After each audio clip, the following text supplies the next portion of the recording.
Di sini kan Oke. trapesium ini untuk B-nya sendiri kan itu 3 ya, Pak. Waduh. Sudah tahu 3, terus 5-nya apa? 3. 5-nya itu kan karena ininya nih, apa namanya ini, lupa. Kan 1 sama 1, jadi saya kira ini bakal jadi 1. Bukan saya kira, Anda nggak boleh mengira-ngira. Ini di sini semuanya eksak ya. Oke. Jadi di sini bakal 1 seperti dengan segitiga ini 1, jadi kan 3 ditambah 2 jadi 5. Dengan habis itu rumus luas trapesium tersendiri itu atas tambah bawah 3 ditambah 5 habis itu dibagi 2 dikali dengan tingginya, di mana itu tingginya itu 1. Ya. Habis itu jadi 4. Ya. Lalu persamaan ini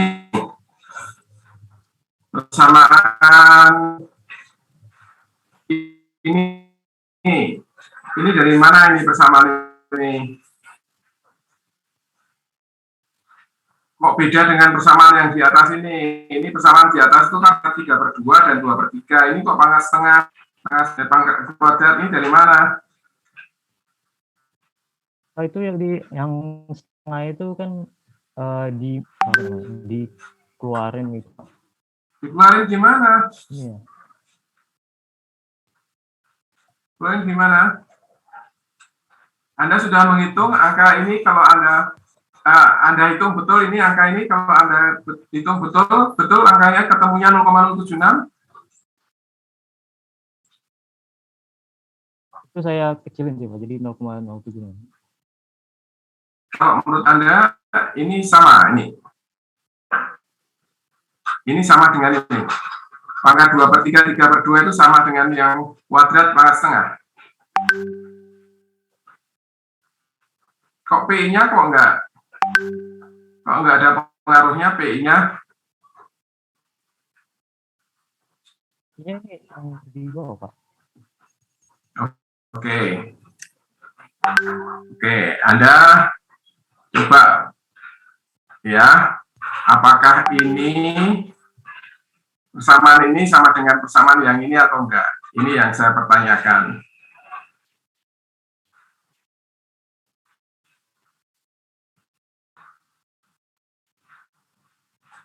Anda punya Excel sekarang? Ada Pak. Coba Anda hitung ini persamaan ini yang Anda akar 2 0,024 kuadrat ini. Betul.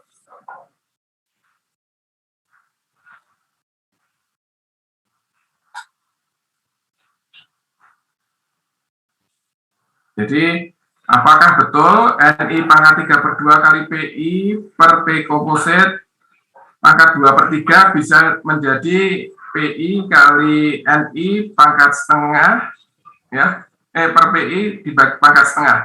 Bisa nggak ya? Secara matematis benar nggak? Excelnya apakah sudah terlihat Pak? Belum lihat. Ini di stop share yang ini dulu.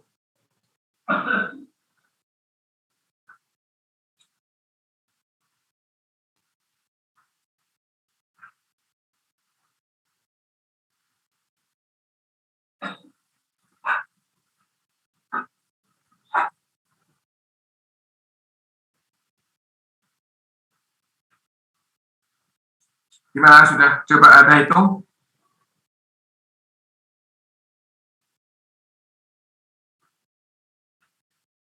Kalau pakai pangkat 2/3 dan 3/2 dengan pangkat itu gimana?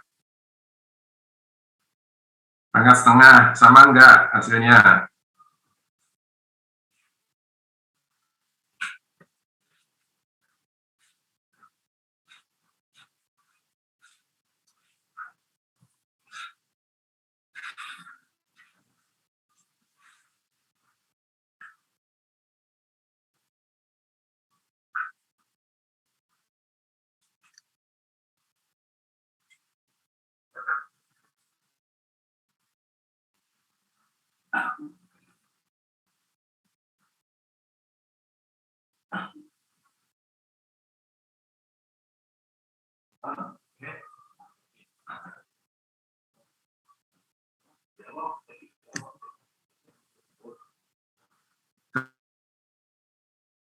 N-nya ya, 0,024 bukan 024 itu.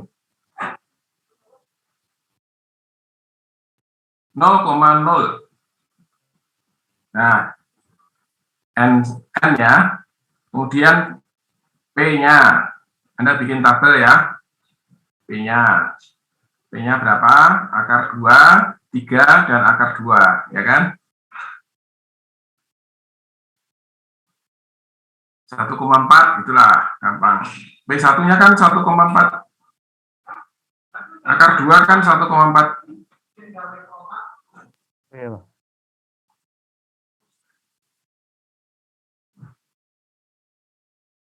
Kok 3? P2 yang 0,024 tuh yang 3 kan P-nya, yang dasar kan ya. 3 plus 2 per 2. P1 berapa? Kan harus nanti kan dikalikan N1 P1, N2 P2 gitu kan ya.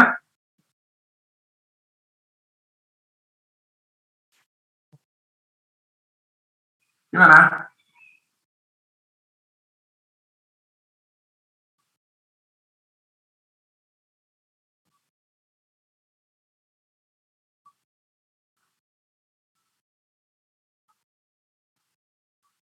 Anda kan rumusnya N1 pangkat 3/2 kalikan P1 ya, pangkat P1 plus N2 kali pangkat 3/2 itu kali P2 pangkat P2 plus N3,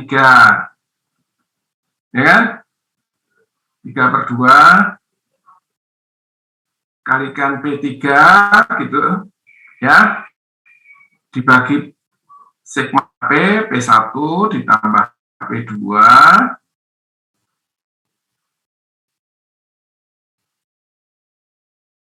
kok diberhentikan?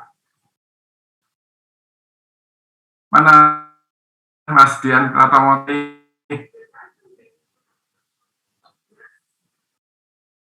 Bilang kok keluar? Gimana?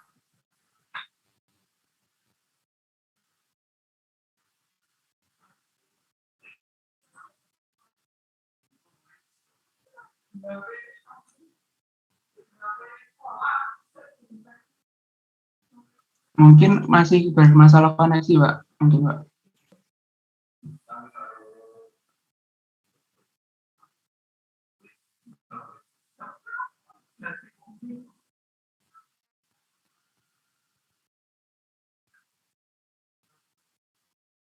Nggak ada temannya yang bisa menjelaskan?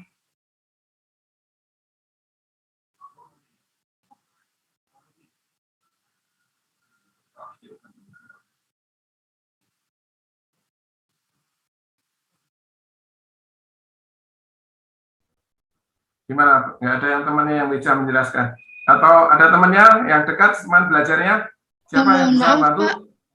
Saya izin membantu, apakah boleh, Pak?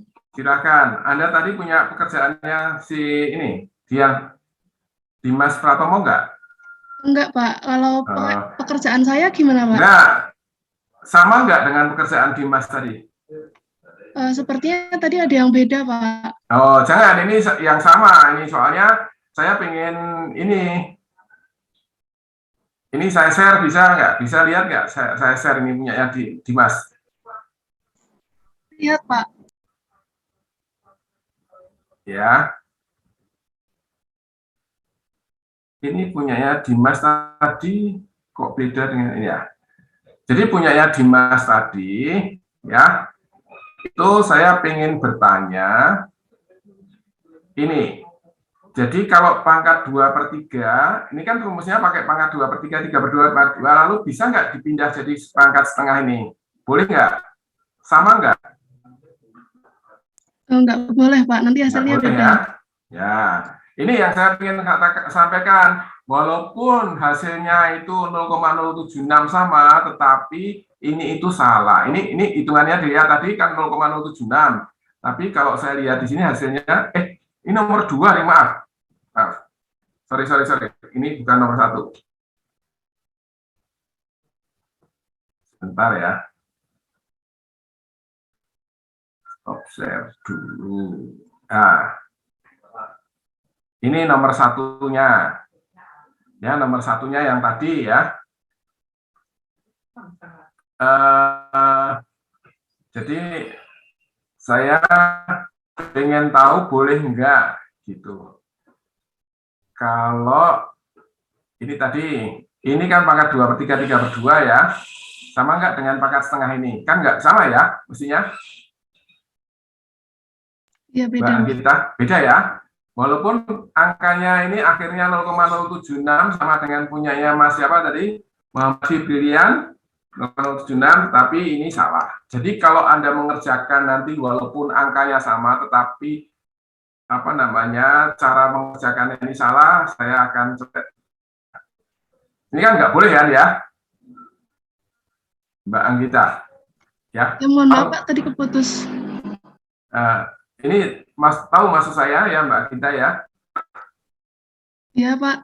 Jadi nggak boleh ya gini nih ya.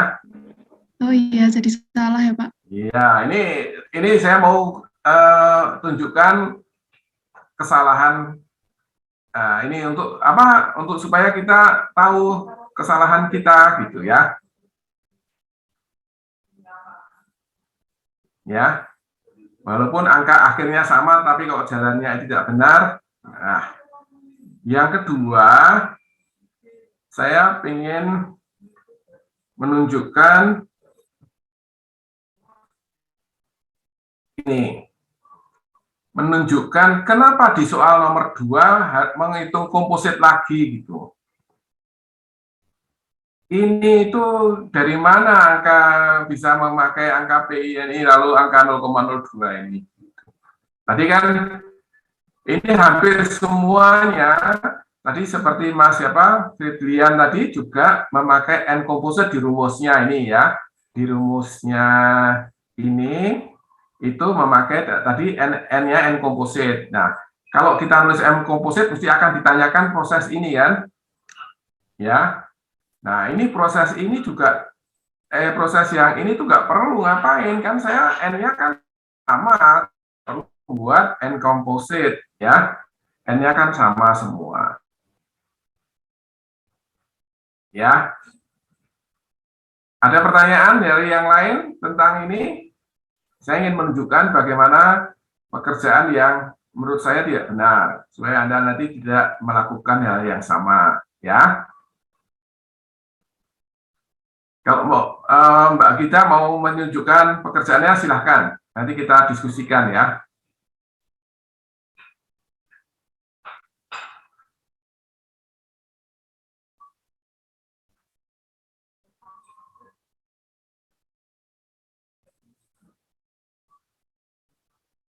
Saya izin share screen ya, Pak. Ya, silahkan.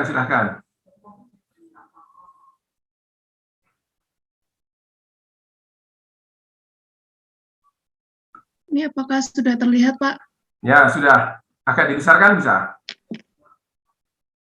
Di-zoomkan sedikit, di plus, ini dinaikkan sedikit plus, ya. Nah, ini yang pertama sama seperti tempat Febrilian tadi, dicari N kompositnya terlebih dahulu, kemudian ini pangkatnya 2/3, kemudian dari ketemu hasilnya 0,076, kemudian dicari luasnya dan juga kelilingnya. Kemudian dicari R-nya dari luas dibagi dengan kelilingnya. Kemudian nanti digunakan untuk mencari Q-nya dari rumus yang ini, Pak. Ya, oke. Ya, terus yang nomor 2. Selanjutnya nomor 2 ini sudah diketahui, kemudian dicari luasnya ini lebarnya 2, jadi 2 kali H, kemudian untuk kelilingnya 2 ditambah H, jadi 2 tambah 2H, seperti itu Pak. Kemudian R-nya ini juga ketemunya H per 1 tambah H dari 2H per 2 plus 2H dicoret 2-nya. Kemudian di sini saya menulis rumus Q-nya terlebih dahulu, Pak. Kemudian ini Q kan dari luas dikali kecepatan. Kemudian ini saya jabarkan kecepatannya terlebih dahulu. Ya, ini jangan lagi pakai istilah N composite ya, nanti supaya tidak terjebak punyanya Dimas tadi ya. Ini kan Anda tulis N composite ya. N-nya kan satu saja. Cukup N saja. Iya, N-nya kan satu semuanya, tidak merupakan composite jadi beberapa N kan. Iya, Pak. Kemudian sudah ketemu U-nya, kemudian dimasukkan lagi ke rumus Q, yaitu A dikali dengan kecepatannya. Kemudian didapatkan persamaan seperti ini, Pak. Nah, ini saya menyelesaikan pakai metode numerik Newton-Raphson dan ketemu hanya 0,60577 dengan nilai error sebesar segini, Pak. Ya. Nah, ini perincian yang saya dapatkan dari Newton-Raphson. Oke, ya. Baik. Jadi kalau kita melihat ini kesalahan, jadi 0,60, jadi mulai dari setengah itu Anda sampai 0,6 itu sudah langkah 4 itu sudah langkah 5 itu sudah sama ya. Tidak perlu sampai milimeter ya. Jadi kalau kita pelaksanaan di lapangan itu menggali tanah itu nggak mungkin 1 cm itu nggak mungkin ya. Tapi nggak apa-apa, 0,60 itu sudah cukup, sudah cukup ya. Baik, ada pertanyaan dari teman yang lain? Ya, atau mungkin ada yang mengerjakan hampir semua sama dengan Dimas tadi.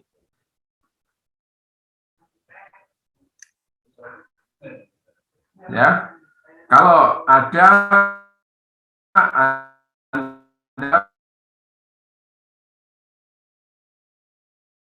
nanti ini belum meriksa semuanya, tapi saya random mengambil beberapa yang menurut saya perlu saya jelaskan kepada Anda ya, supaya cara berpikirnya itu benar. Ada pertanyaan di sini di soal ini? Ini sih Pak, izin bertanya Pak terkait tugas ya, ini. Silahkan. Nah, tapi terkait pengiriman emailnya Pak, apakah bisa dikonfirmasi kalau pekerjaan saya sudah diterima ya Pak? Oh gitu ya. Soalnya ini kan banyak yang masuk ya. Saya akan selama kemarin memang saya segera bisa saya jawab gitu ya. Tetapi nanti akan saya bikin tabelnya ya. Nanti saya bikinkan tabel ya. Siapa yang sudah mengerjakan itu. Tetapi gini Mas, ini adalah latihan soal supaya nanti pada waktu ujian Anda punya kisi-kisi ya. Punya kisi-kisi apa soal ujian yang akan saya berikan, ya. Tahu, Mas?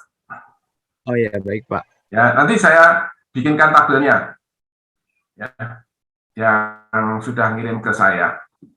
Saya kemarin pada waktu awal saya bisa balas, tapi demikian kemarin itu yang masuk banyak sekali, saya nggak sempat untuk tapi saya memilih beberapa yang mempunyai, atau mungkin saya coba buka, boleh punya Anda ya. Soalnya ada yang ngirim email itu tidak ada nomornya mahasiswanya, jadi agak susah ya. Ada namanya sebentar tadi Dev 463549. Nah ini soalnya banyak yang nggak ada ininya, nomor mahasiswanya ya. Oh ya, itu punya saya Pak. Nah, enggak, sebagian banyak yang nggak pakai nomor mahasiswa, hanya nama saja. Kalau ada nomor mahasiswanya lebih mudah ya. Kalau untuk nomor mahasiswa barusan itu punya saya kebetulan. Berarti sudah terkonfirmasi, sudah masuk.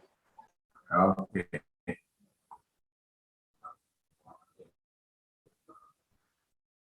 Baik,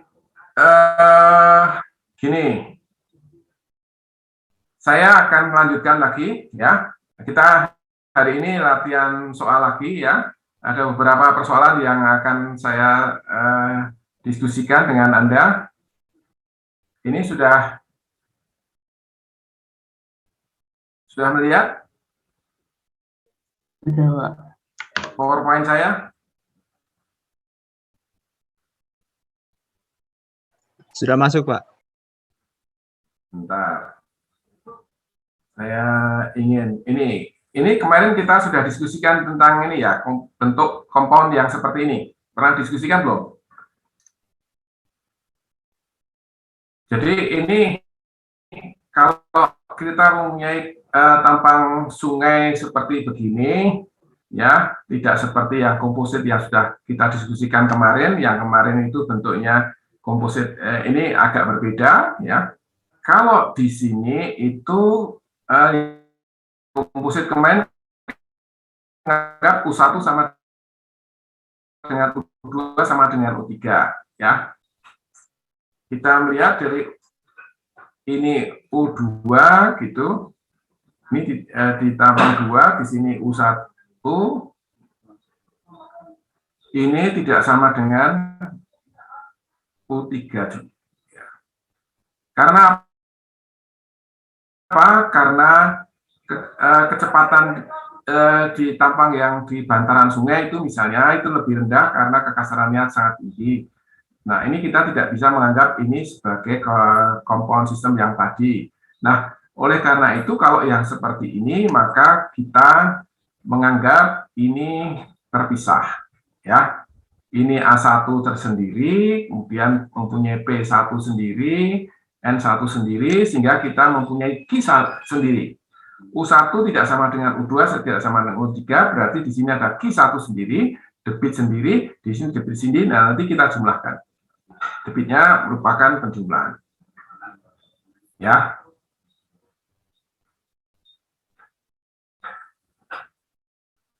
Ini kalau bentuknya seperti ini. Jadi kita mempunyai bentuk yang cross section yang tidak mempunyai kecepatan yang sama. Jadi ini anggapan ini yang paling penting. Yang kemarin itu kan kita menganggap bahwa kecepatan ini sama, ya. Jadi kalau kita mempunyai cross section seperti ini, kita menganggap bahwa kecepatan, jadi ini bidang pengaruhnya A1, kalau yang tadi yang kita diskusikan tadi A2, A3 itu tidak agak lurus begini ya hitungnya ya, karena bidang pengaruhnya, karena U1 harus sama dengan U2, harus sama dengan U3, ya. Ini perbedaannya ya.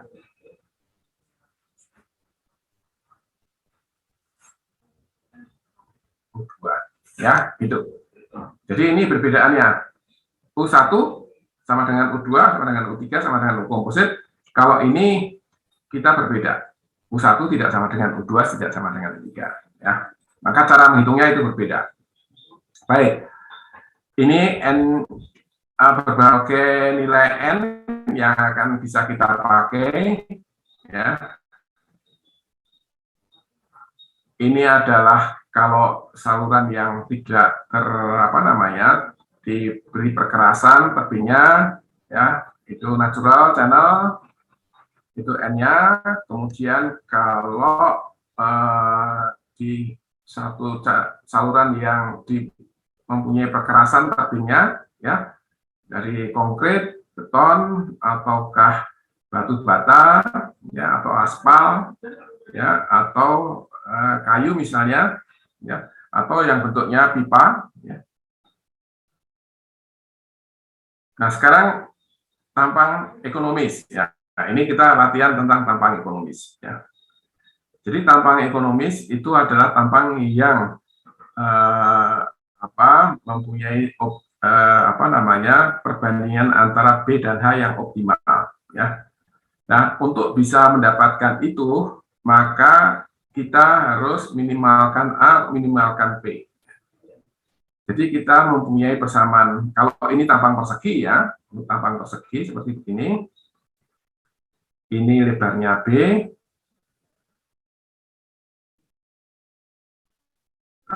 Maaf, ini tingginya H, tinggi airnya H, maka luasnya B kali dengan H, dan tampangnya adalah B plus 2H. Nah, sekarang bagaimana kita mengoptimalkan P terhadap H, ya. Jadi kita ganti yang fungsi A ini, B itu akan sama dengan A dibagi H. Nah, itu kemudian kita coba apa namanya diferensialkan sekali untuk mendapatkan ya harga minimalnya dP per dA garis singgung, ya, seperti kemarin kalau kita membuat suatu fungsi, kita akan mendapatkan harga optimalnya. Nah, ini kita akan dapatkan A per H. Ini kalau diferensialkan, ini hanya diferensialkan A per H kuadrat minus plus 2 sama dengan 0, sehingga kita mempunyai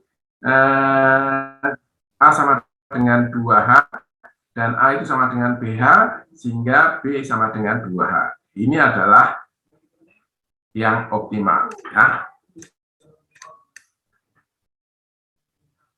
Ini untuk bentuk persegi, ya. Kita kemudian bisa membuat kurva hubungan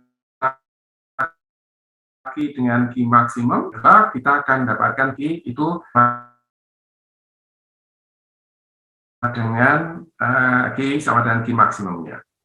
Oke. Nah, sekarang sebelum nanti ke bentuk yang lain nanti akan kita lakukan, kita harus memahami bahwa pada waktu desain, pada waktu kita membuat desain seperti tadi, Anda soal tadi yang Anda kerjakan tadi kan Anda menghitung suatu debit, ya, saluran dengan debit tertentu Q, ya, dengan lebar ini salurannya, ini ada N-nya, ada kemiringannya, kemudian ada lebar B-nya. Kita akan mencari H, ya. Jadi dengan kita mencari H, kita akan mempunyai tampang desain kita, ya. Tapi pada waktu kita membuat desain saluran, kita harus ingat, ya, kalau sudah ketemu H, kita harus ngitung kecepatannya ini. Kecepatan ini sama dengan berapa ini? Kecepatan ini tidak boleh melebihi kecepatan erosi, ya, supaya salurannya itu tidak tererosi. Nah, beberapa kecepatan erosi itu sudah ada beberapa penelitian dari Forsier dan Scobie itu bahwa untuk jenis tanah tertentu, ini jenis tanah tertentu di saluran itu misalnya, itu kecepatan batasnya kalau airnya itu jernih, tidak ada mengandung sedimen, ya, yang lewat, itu 0,46. Tapi kenapa kok pada waktu dia mengandung sedimen bisa lebih besar? Karena apa? Kalau dia mengandung sedimen, maka kapasitas angkutnya itu sudah tercukupi.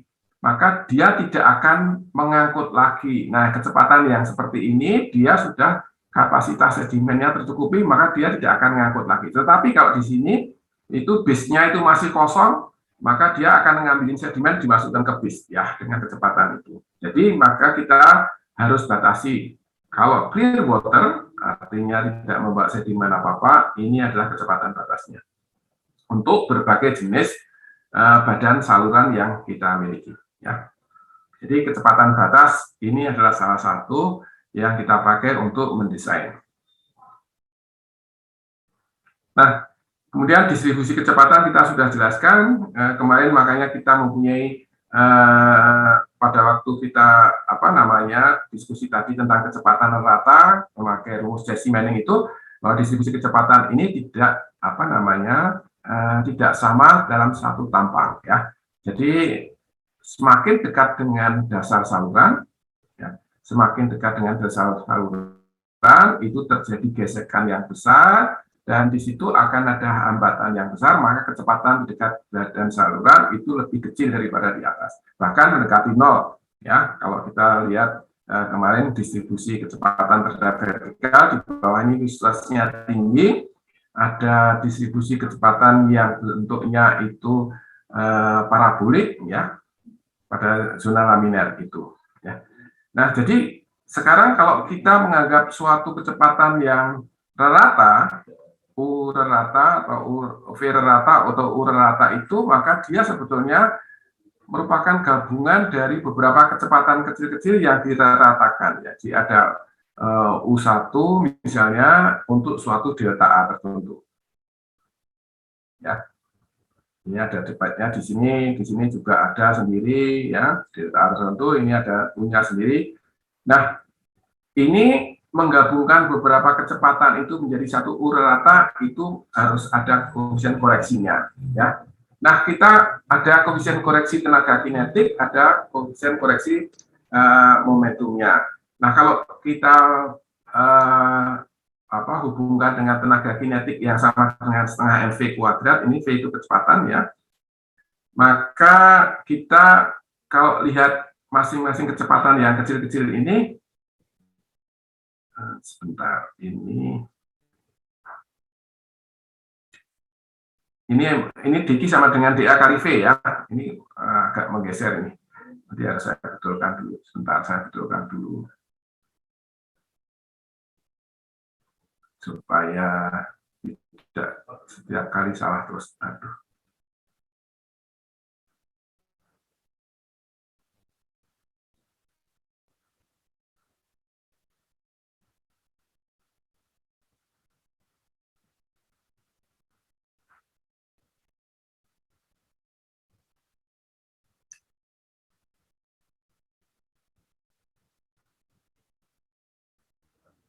Sudah kelihatan ini ya. Jadi dq sama dengan dA kali V, maka dm sama dengan dq kali rapat massa. Lalu kalau kita masukkan dalam rumus tenaga kinetiknya, ya setengah dm kali V kuadrat. Kalau total tenaga kinetik, jadi integral dari titik-titik dA yang kecil-kecil itu, ya kali dm-nya kalikan V-nya, kita akan mendapatkan sigma dari tenaga kinetik per tampang kecil-kecil tadi.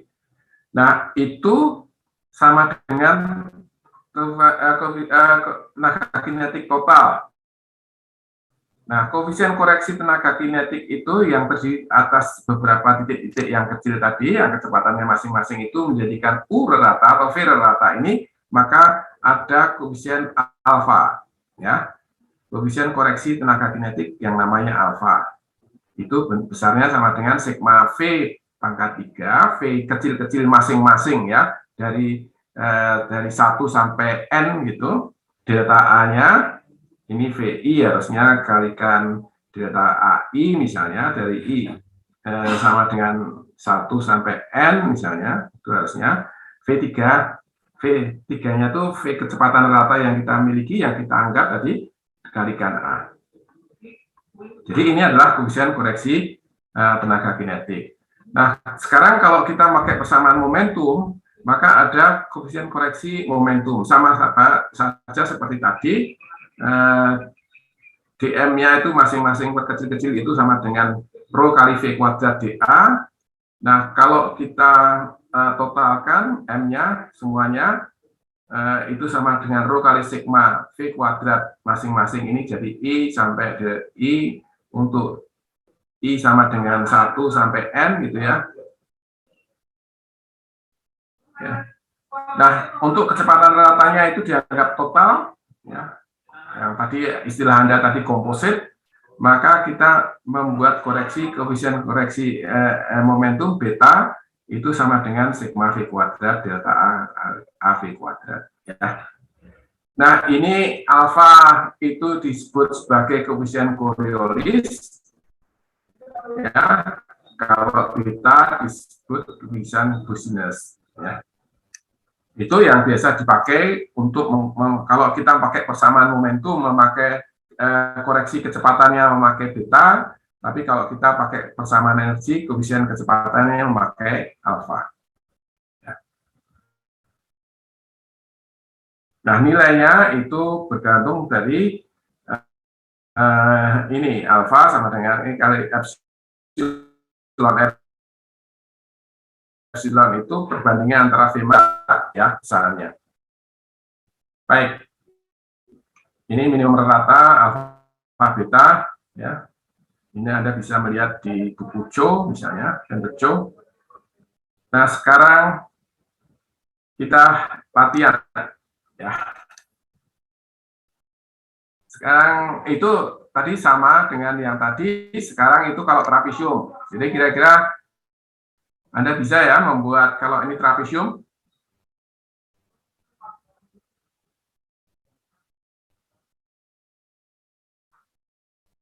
Jadi kalau trapesium kita harus membuat persamaan A-nya ya.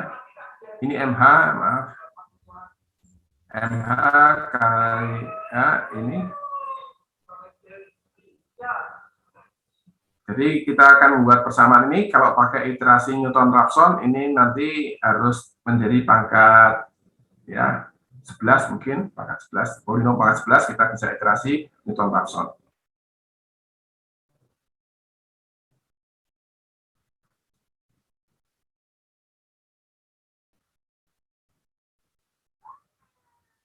Nah, sekarang saya ingin latihan untuk tampang trapesium. Ya. Tampang trapesium, saya ambil contoh ini. Saya ingin Anda menjabarkan tampang trapesium. Ya.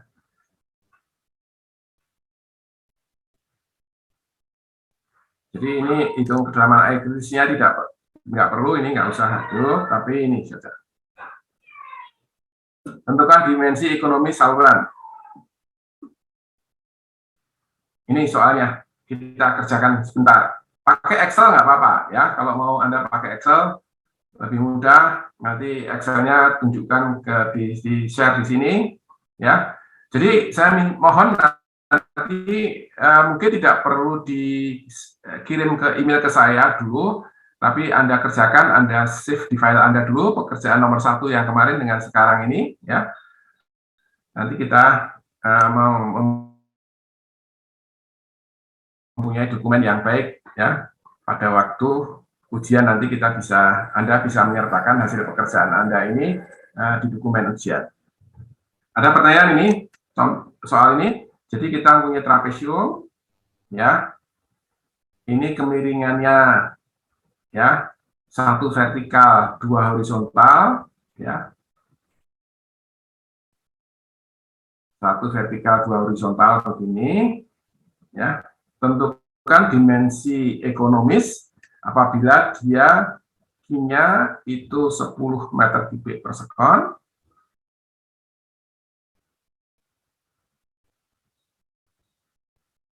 N-nya adalah 0,03, kemudian S-nya adalah 0,001.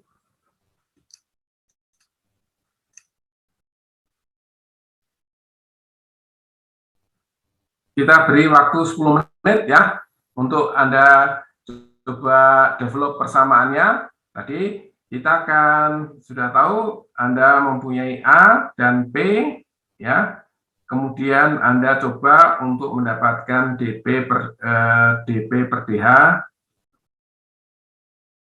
Kalau hanya yang akan kita cari itu sama dengan 0 ya.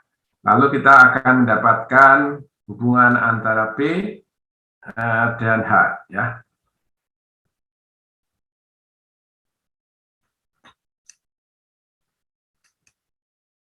Bisa kita kerjakan sebentar 10 menit ya.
you